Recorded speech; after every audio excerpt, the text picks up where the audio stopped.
Azul, Crash the Dummies. Los dummies son los muñequitos de eso que las empresas de seguridad, sobre todo en lo que tiene que ver con la industria automotor, los ponen en los vehículos para ver cómo soportan y se comportan en un accidente de tránsito. Pero es un tema muy lindo y debería ser el himno de la Dirección de Tránsito de Azul. Porque hay cuestiones que son accidentales y otra cosa, cuánto la infraestructura de la ciudad puede llegar a provocar eso. Ya por la Mitre debería, bueno, justamente está Inés acá, podríamos charlarlo, uno de los temas, no hay visibilidad como para entrar. Y hablaba con los chicos de la estación de servicio y me dice, muchas veces, dice, fíjate, había un camión, claro, te tenés que ir hasta el otro lado. Entonces, bueno, decís, ¿cómo haces esto? Y bueno, habrá que prohibir el estacionamiento de vehículos de gran porte, por lo menos en la ochava, para que no quite el ángulo de visión. Es imposible cruzar a veces.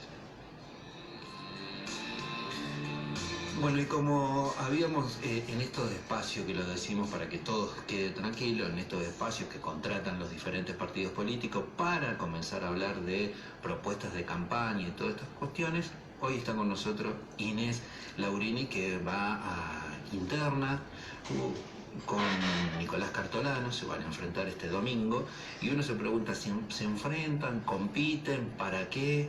Y una interna particular, porque justamente se habían escindido, no, se habían ido del Frente para la Victoria dentro del mismo espacio, pero con un unibloque. Y ahora van a competir ahí. Inés. ¿Qué tal? Buenos días.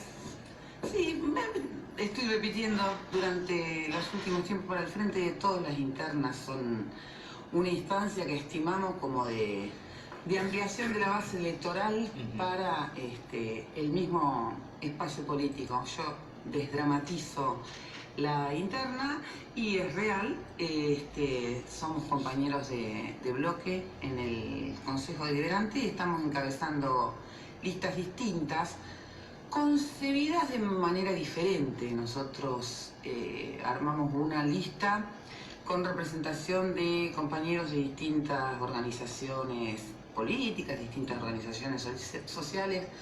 Por eso decimos que es una lista de unidad en la diversidad, para tratar de abarcar las problemáticas de la mayor cantidad de sectores diferentes de la vida ciudadana. El ir con la boleta larga los ubica, digamos, como el candidato oficial dentro del Frente de Todos, porque uno dice, ¿por qué Cartolano no va con la lista? Después se lo preguntaré a él. Pero digo, los ubican esta cuestión, digamos, como una aceptación dentro del Frente de Todos, ¿por eso le habilitan lista larga? Sí, y fundamentalmente la razón es porque mantuvimos de alguna manera el mismo criterio con el que se trabajó el armado de las listas a nivel nacional y a nivel provincial. ¿Por qué no se llevó una lista de unidad? Y esa sí por ahí es una pregunta específica para hacerle a él, porque participamos de algunas reuniones y después finalmente apareció la idea de que él iba encabezando su propia lista.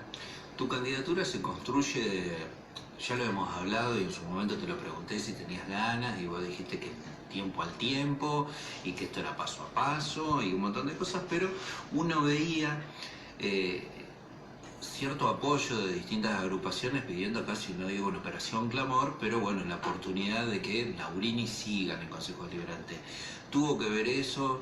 ¿Fue una decisión personal? ¿Eso lo analizaste? ¿Cómo llega la candidatura de aceptar, bueno, voy por la reelección en este caso? Primero hay siempre un análisis político y después quedan unos 3, 4, 5 minutos en donde uno tiene que tomar una decisión personal. Pero en realidad fue un análisis político entre distintos referentes políticos de nuestro distrito, pensando juntos la mejor estrategia para atravesar esta etapa electoral. Digamos que el trabajo que yo desarrollé durante estos 4 años en el Consejo Deliberante me posicionaba por ahí como una persona que demostró eso, digamos, queda feo hablar de uno mismo, pero cierta capacidad para ejercer el rol puntual que nos tocaba, que es el de control sobre la gestión de Bartelis. Uno por ahí te ve en esa cuestión, no hay duda, siguiendo el Consejo Deliberante, algunos temas que vos has planteado, siempre con cuestionamientos en favor de cuidar el erario público, ciertas condiciones, y creo que es una de las tareas de los concejales. Estamos en una situación donde el control es más necesario que legislar otras cosas. Hoy tenemos un problema en eso. Yo creo que hay dos cuestiones. Una, la cuestión de demostrar transparencia en la administración de los fondos públicos. Del 0 al 10, ¿cuánto le podría decir? Hay que evaluar la transparencia de esta gestión. Ay, no, yo como docente no los podría aprobar. No. Por eso, pero si te dicen, bueno, aprobado o desaprobado, del 0 al 10, porque... No, 2. Está bien. No, porque por ahí uno dice, claro, por ahí uno dice, uno está tanto en el microclima, yo creo que por le das 2, yo creo que si demostraran y hablaron algo, por ahí llegan al 1, pero bueno, es un subjetivo, qué sé yo, pero bueno, es bueno porque tampoco encuentro, vos sí pues ya lo has hecho, pero en otra cuestión es que acá, más allá de las propuestas y la legislación, es qué tipo de consejo y cuál es el freno a todo esto, porque es un problema de acá para adelante. Bueno, yo te decía dos cuestiones. Por un lado, el control. Sí. Y por el otro, el incumplimiento de ordenanzas importantísimas gestadas por distintos consejos deliberantes con distintas composiciones a lo largo de los años, que incentivan la participación ciudadana, que eso además garantiza transparencia, y que esta gestión incumple sistemáticamente.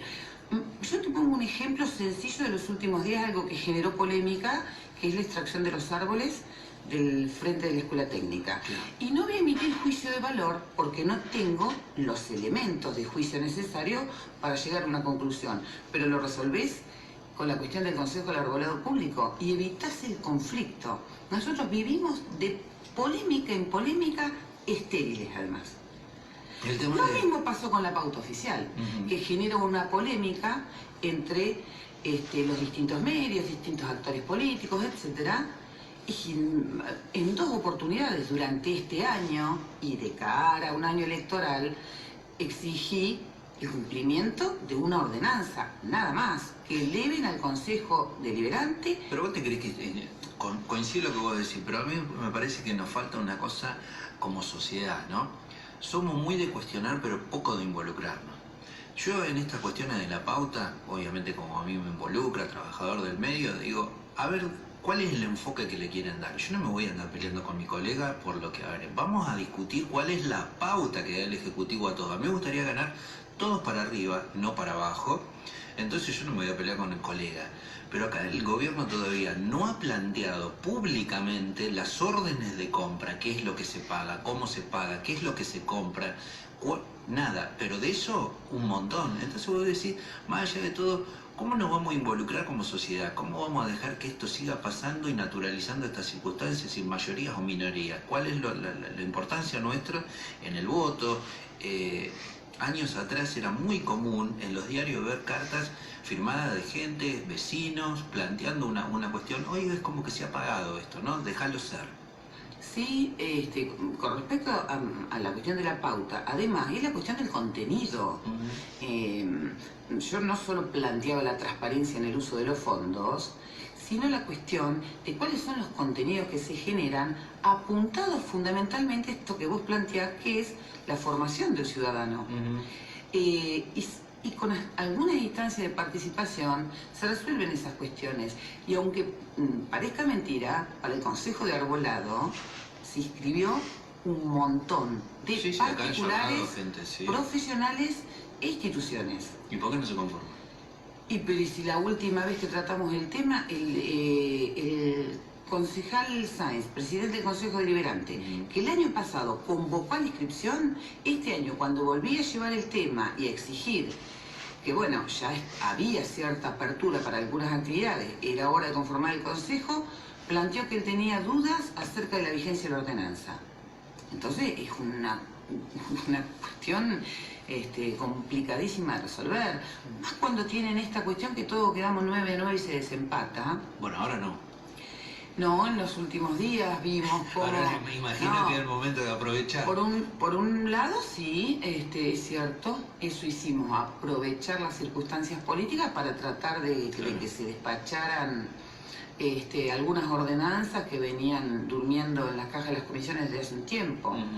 Pero en realidad es un buen ejemplo para que la ciudadanía vea cómo puede haber una dinámica diferente en el Consejo Deliberante con participación de distintos sectores políticos que genere un trabajo más profundo en el intercambio y que cada uno de nosotros tengamos que tomarnos el trabajo de convencer al otro. Eso demanda sentarte a pensar y formular argumentos, que es lo que no está pasando. No hay actividad intelectual en torno a la actividad en el Consejo Deliberante. Yo a veces te veo jugando como en un frontón a vos, sinceramente. Tirás y sos la que tiene que devolver. Es feo, digamos, yo he estado en el lugar de concejal, cuando no tenés del otro, no importa cuáles, pero por lo menos conocer los argumentos, que es desnuda la tarea de uno con la tarea del otro. Es el silencio del Ejecutivo, uno puede decir, como estrategia de defensa, hace silencio. Como no tiene respuesta, yo creo que hace una estrategia silencio. es soberbia, ni siquiera es una estrategia de defensa, es mucha soberbia. Pero la soberbia en el silencio termina en un despotismo total. Sí, ahora eso también, con una constancia muy perseverante, yo no bajé en los 4 años, casi 4 años a fin de año, ejerciendo el rol, esa cuestión de asumir la responsabilidad que me había tocado y darme cuenta en muchísimas oportunidades que si no me ocupaba, no había nadie en todo el distrito que estuviese abordando determinadas cuestiones. Y lo hice con muchísima constancia, más allá de que pareciera ser, sí, estar sola frente a un frontón. Era una responsabilidad que asumí, una tarea que había que hacer. ¿Qué se juega en estas elecciones? A nivel nacional y provincial es importante poder sostener el gobierno. La Argentina tiene que evitar estos ciclos de gobiernos nacionales y gobiernos neoliberales, pero claramente estamos atravesando una legislativa. La gestión nacional y provincial necesitan el apoyo de la ciudadanía, fundamentalmente a nivel provincial, revertir alguna cuestión de equilibrio en el Senado. Y a nivel local, lo que hablábamos recién, romper la mayoría absoluta y recuperar para el Consejo Deliberante el rol que los deliberativos juegan en las democracias. Y no debemos soslayar que estamos en una campaña particularísima en medio de una pandemia que todavía no terminó.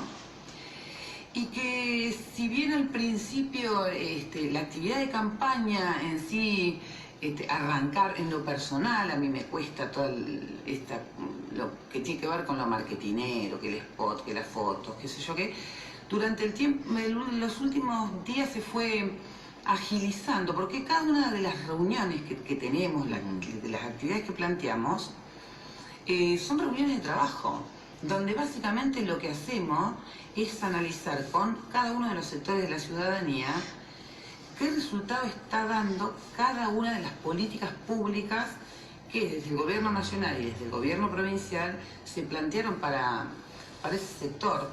Y me parece que eso está bueno, que es adecuar la campaña a la realidad que nos tocó vivir. Y en esta cuestión de estar, me contabas que tú en el fin de semana estuviste en el parque,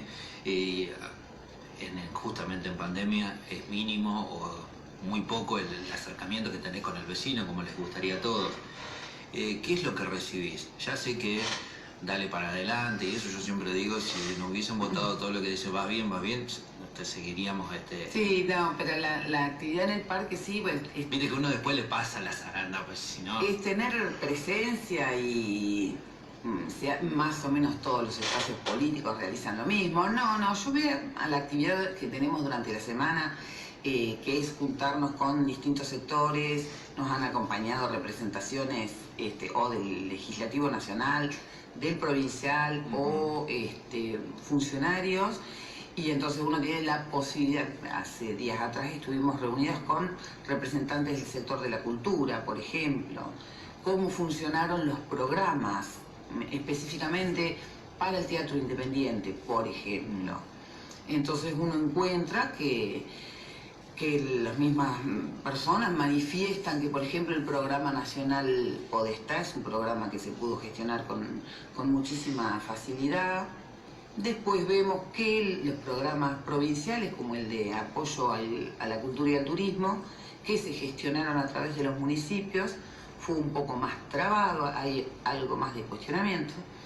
La provincia fue muy democrática en ese sentido, y cuando acá en Azul, en más de una oportunidad, hemos escuchado, por ejemplo, a la senadora Eger plantear que este era un municipio discriminado, cuando vas al fondo de la cuestión, ves que los programas fueron pensados para que se ejecutaran a través de los municipios, y en muchas oportunidades fueron algunos de los municipios de Juntos por el Cambio el que trabaron la ejecución de los programas. Lo vimos también acá en Azul con el acopio de alimentos en el Consejo Deliberante. Sí, el fondo educativo, las partidas. El fondo educativo. Siempre un tema preocupante durante, te diría, hace 25 años, el problema que tiene presupuestario Azul, una cuestión de déficit estructural tremendo que termina en déficit de obra. Podemos hacer muy poco con el recurso municipal. Siempre pareciera que tomamos los recursos que vienen de Nación y Provincia como un salvataje, pero hay una cuestión que es entenderla: no hay plata para hacer nada, y lo poco que hay aparecen con actos de magia, con poca planificación, los conos los palitos en el centro, ahora una ciclovía que está perfecta. El tema es si era el momento, dónde, con quién se discute, cuánto sale. ¿Te preocupa esa cuestión? A ver si en algún momento, y ustedes, la idea es ser partido de gobierno, ¿cómo se puede solucionar esto de no estar pensando y buscando los fondos si nosotros con nuestro propio presupuesto podemos hacer algo? Ya esto es acostumbrarse a vivir como pobres. Sí, no, Azul tiene que salir para adelante con esa cuestión. Nosotros venimos hace tiempo planteando que tenemos que hacer una reforma tributaria, en primer lugar, para modificar esta cuestión de la dependencia de los recursos públicos de Nación y Provincia. Después, paulatinamente, ir viendo cómo recuperamos esa capacidad de gestionar obras por administración. La gestión de Bertelli, desde que asumió, planteó como... ¿Es la gestión de Bertelli o la de Vieira? Sí, desde la campaña de Vieira arrancó ya en diciembre de 2019. Eso es claro. El que ganó las elecciones fue Bertelli, pero sí, es extraño cómo están llevando adelante la gestión. A mí me preocupa, sinceramente, pero a veces digo, bueno, quiero bajar 10 cambios. Nos fuimos un cachito, pero ahora vuelvo. Cuando nosotros planteábamos si el intendente tenía algún problema de salud, y el bloque oficialista, con sorna, respondía, ahí tiene conjuntivitis, Claro, que le pedí hablar por teléfono. Es de una gravedad institucional que se quiso minimizar mucho, que un intendente no puede haber dado una respuesta al ministro Bianco cuando lo llamó, al jefe de gabinete de la provincia, y tenga que derivarla en el secretario de gobierno. Entonces nosotros planteamos, y el intendente manifestó que él tenía un problema de salud. Sí, lo hicieron en un acto oficial, por eso es claro, la preocupación también. Nosotros planteábamos a ver cuál era la situación, porque hay que seguir los caminos institucionales en esos casos. Pero todo se minimiza y se toma así, como lo toma el concejal Sotil en muchas oportunidades. Volviendo a la cuestión de la obra pública por administración, lo que vemos que hacen municipios como Benito Juárez, Tapalqué, Pehuajó, por ejemplo, el intendente siempre planteó que el principal problema de este municipio era la cantidad de personal. Y nosotros hemos analizado que proporcionalmente Si lo comparás con Peguajó, por ejemplo, Azul, si bien tiene una planta importante, el problema no es la cantidad, sino la incapacidad de poder prestar servicios a través de esa cantidad de personal. Esa es una cuestión a revertir, claramente. Yo siempre digo lo mismo, porque cuando uno habla de que una planta municipal importante, sobredimensionada, uno piensa, bueno, ¿cuántos dejás afuera? Es que eso de cuánto dejar afuera tenés que probar primero qué tipo de personal tenés y qué capacidad de servicio podés dar. Yo lo ponía como ejemplo el otro día con el tema de la ciclovía, que puede ser una cuestión menor, no sé a cuánto les pasa o le atraviesa la discusión esta. Dicen que es 5,5 millones de pesos, va a costar eso. Tercerizás la cuestión. Yo pondría parados al lado de la ciclovía todo el personal municipal que podría estar involucrado en el diseño, en la confección, y estás pagando 2 veces a todos esos que no los usás para comprar afuera. Y digo, ¿nos merecemos esto? No estamos hablando de una obra de ingeniería como puede ser un puente que pasa, salvo que lo tengas a Sarasola, que él se anima a intervenir en un curso de agua, pero vos ahí necesitas otra estructura que por ahí puede ser que no la tengas acá. Acá compramos afuera lo mínimo indispensable con toda una... que es en detrimento de la planta personal. Eso no se discute y lo tiene que hacer el Ejecutivo, que es el que tiene que mandar.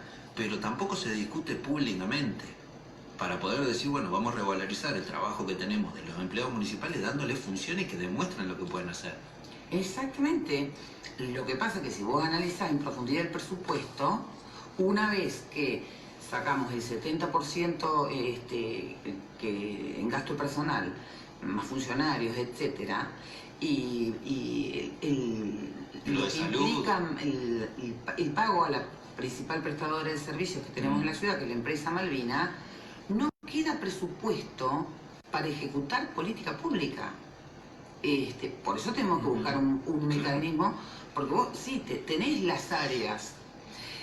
Por eso no se entiende tampoco que durante la pandemia no hayan tomado ninguna medida para plantear alguna reducción de área y sí se pusieron a crear subsecretarías, direcciones y secretarías que no tenían nada que ver con la cuestión que estaba atravesando el mundo, el país y nuestro distrito. Sí, fíjate vos que en pandemia, que ya vamos casi, bueno, tuvimos una pandemia dura, si se quiere, casi por un año, vamos a poner, donde muchísimas actividades estuvieron restringidas también en la órbita municipal. Muchas áreas no pudieron desplegar programas. Un solo funcionario ni se acortó, ni le dijeron gracias por los servicios prestados. Cuando termine la pandemia vemos qué hacemos. Acá siguió funcionando todo como normal. Todo absolutamente normal. Claro, por eso no entendés la declaración de emergencia económica, administrativa y financiera. Porque si vos me decís, tomás esa decisión para dentro de ese marco tomar decisiones profundas de modificaciones presupuestarias, reducción de áreas, etcétera. No, en absoluto. Fue solo para justificar algunos reclamos para hacerle al gobierno provincial. Y vuelvo a repetir, esa actitud permanente, ahora empezaron a bajar con ese discurso, de plantearse como un municipio discriminado por la provincia. La provincia fue la que permitió que este municipio durante el año pasado pueda pagar los sueldos y los salarios. Si con todo esto que ya hemos tenido 2 años de esta administración Vieira/Bertelis, y uno sigue como ha actuado la política para atrás, se conformó una comisión investigadora que siempre es una herramienta que tiene el Consejo Deliberante, no es sentencia de nada, sino abocarse entre todos los bloques e investigar hechos concretos. ¿Vos crees que hubiese merecido alguna acción de gobierno poco clara una comisión investigadora? La última reclamo que hizo el empresario responsable de estándares viales merece, porque ahí además da mayor contenido a la cuestión, porque no es solo una crítica que hace algún concejal desde la oposición. Acá es claramente la primera vez que un empresario denuncia la adjudicación de una licitación. Y en ese caso no estamos a favor ni en contra de una empresa o de la otra, sino de la claridad y de la transparencia en el uso de los recursos públicos. Acá estamos hablando de una diferencia de 21 millones de pesos, pero que en el total de la obra implica la tercera parte. Es muchísimo dinero. No reunimos los números necesarios para conformar una comisión investigadora. Por eso cuando a mí el empresario, como representante de la oposición, me acercó la carpeta de revocatoria, del mecanismo de revocatoria que él presentó, por nota lo elevé al Tribunal de Cuentas a ver si rápidamente puede por lo menos emitir algún juicio. Pero con el Tribunal de Cuentas siempre pasa lo mismo. Sus plazos y sus tiempos no son los que necesita ni la clase política como respuesta y mucho menos la ciudadanía. Pero es inexplicable lo que pasó con esa licitación, porque las instancias para cuestionar a la empresa, que es lo que termina siendo la gestión municipal, además de manera bastante irresponsable, porque la verdad que es una empresa de gente joven, y salir a decir... A mí me preocupa más, sinceramente, después de haber hecho una entrevista con el empresario, cuando él tiene la conversación. Por eso digo, una cosa es lo que se dice y una cosa es lo que figura en el expediente y otra cosa es el trabajo del concejal en una comisión investigadora, o si querés no vaya a la comisión investigadora, en este ida y vuelta que puedas tener con el Ejecutivo, cuando él dice que el jefe de compras le dice como que ya estaba todo listo para que la empresa que iba a ganar ya está. Eso es absolutamente preocupante por dos cosas. Primero, que es un puesto de planta, un puesto de ley, que no lo pueden sacar, pero es muy importante su labor y lo que si lo dijo, por lo menos que se lo pueda reflejar a alguien. Pues si no queda en un dicho, bueno, el empresario metió a una persona... además, según la ley orgánica de las municipalidades, el principal responsable. Bueno, si ustedes pidieron hablar con el jefe de compras, lo citaron, le preguntaron... No, los que subieron a hablar con nosotros fueron Caputo, sí, y Dávila, creo que es el apellido del asesor legal que lo acompañaba. Y Carlos Caputo, su único argumento eran las dudas acerca de que la empresa no sé qué historia tendría y el riesgo que tenemos de que la obra, pero no lo pueden demostrar. No, pero aparte Caputo puede tener dolor de panza, todo lo que él quiera, lo que le pase en la cabeza. El tema es que los pliegos dicen una cosa y hay un proceso administrativo que debe cumplirse más allá de lo que vos pienses. Claro, nosotros tendríamos, para aclarar esto, más para los oyentes, lo que tiene que quedar en claro es que no importa qué diga el empresario, qué diga yo, qué diga Caputo, qué diga... El expediente tiene que hablar por sí mismo. El expediente habla por sí mismo. Y es claro, y si lees el decreto, dice claramente, Estándares Vial es la empresa que presenta la oferta más adecuada a los intereses municipales desde el punto de vista técnico, económico, etcétera, etcétera. Pero se la damos a otra empresa que pasó 21 millones de pesos más. Eso es lo que tienen que explicar. Y vuelvo a decir la cuestión de los 21 millones de pesos, porque si no... Muchas veces los ciudadanos nos escuchan hablar de millones. Sí, claro. Estamos hablando de una obra en donde 21 millones representa la tercera parte del valor de la obra. Entonces, una obra de 35 cuadras de pavimento representa 10 cuadras más. Vos sabés que, en definitiva, esto es una lástima para todos los azuleños, más allá de cualquiera, porque son recursos nuestros, posibilidades de mejora, a través de hacerla con la empresa X, pero que asegure. Acá tenemos, últimamente, en las licitaciones más grandes, una pérdida, yo digo, dilapidaron 60 millones de pesos con el tema de calle de tierra. No importa la empresa. Yo voy a que uno acompañó y cómo no vas a aplaudir la decisión política de decir vamos a ponerle fin por lo menos durante 5 años al mantenimiento de calles de tierra, que eran 4 etapas. Yo me acuerdo que cuando venía Bertelli de este programa, cuando venía Caputo de este programa, le digo, che, estoy recibiendo muchos llamados de que no está bien eso. No, porque tenés que esperar las 4 etapas, que primero pasa esto, después pasa lo otro, después pasa lo otro. Un desastre. Nadie se hizo responsable de esto. No se habla más del tema y se gastaron 60. Y 4. Bueno. Durante este ejercicio, yo lo aclaré cuando analizamos rendición de cuentas. Con la posibilidad de percibir o por lo menos ejecutar la garantía, esa famosa garantía. Durante este ejercicio, el 2021, le estamos terminando de pagar a la cantera que proveyó las piedritas. Lo aclaré en la revisión de cuentas. No fueron 60, terminan siendo 64 y lo estamos terminando de pagar en el 2021. ¿Cuántos millones? Terminaron siendo más o menos 64 millones de pesos. En el 2021 estamos terminando de pagar las piedritas. La cuestión de la transparencia, la concurrencia del secretario de gobierno al cuerpo.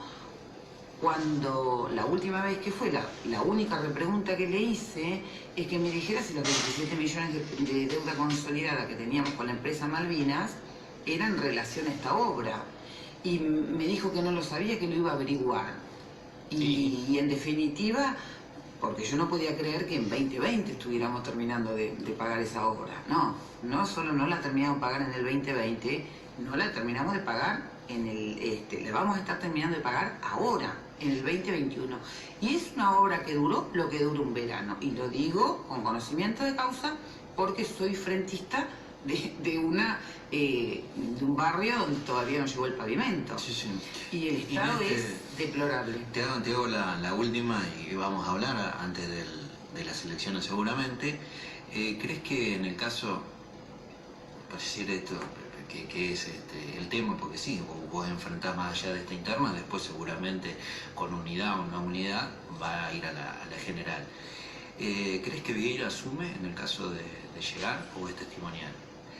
Yo planteé en una primera entrevista que me hicieron que estimaba que era una candidatura testimonial, pero él aclaró de cara a la ciudadanía que no, en ningún caso. Acá aclaró también que no iba a ser más secretario de gobierno, que era el último mandato, que lo dejaba el intendente en libertad y ya estaba medio como cansado, y después fue. Viste que siempre la política acomoda discursos. Él asumirá la banca y por ahí uno no tiene por qué analizar, son las decisiones políticas de un espacio político que es el que está gestionando la ciudad. Yo me sigo preguntando, cuando un actor político que es durante 6 años secretario de gobierno, ¿cuál es el aporte específico que va a poder hacer desde una banca del Consejo Deliberante que no haya podido hacer su bloque? Porque nosotros no tenemos que pensar en términos personales, tenemos que pensar en términos de espacio político y de representatividad. ¿Cuál es el aporte nuevo que él haría desde una banca del Consejo Deliberante que el bloque de su espacio político no ha podido llevar adelante? Es la intriga. Inés, ahora sí terminando, ¿alguna actividad ahora para esta semana? Esta semana vamos a tener visitas importantes que no voy a anunciar porque muchas veces después hay modificaciones de horarios, idas y vueltas. Pero sí, va a ser una semana... ¿Importante o importante para usted? No, importante para todo el mundo. ¿Otra vez viene Axel? No. Por ahí. Uno no sabe. A algunos candidatos le estaría faltando que llegue alguien a acompañar esto, porque están, viste que dicen juntos, pero a veces uno lo transita en soledad. Inés, seguramente vamos a hablar y esperemos las novedades. Bueno, no, gracias a vos. Pasaba la precandidata concejal Inés Laurini, que va a competir este domingo 12 de septiembre con la otra lista corta, esta es la lista larga, que va a enfrentar al concejal Nicolás Cartolano. Pausa.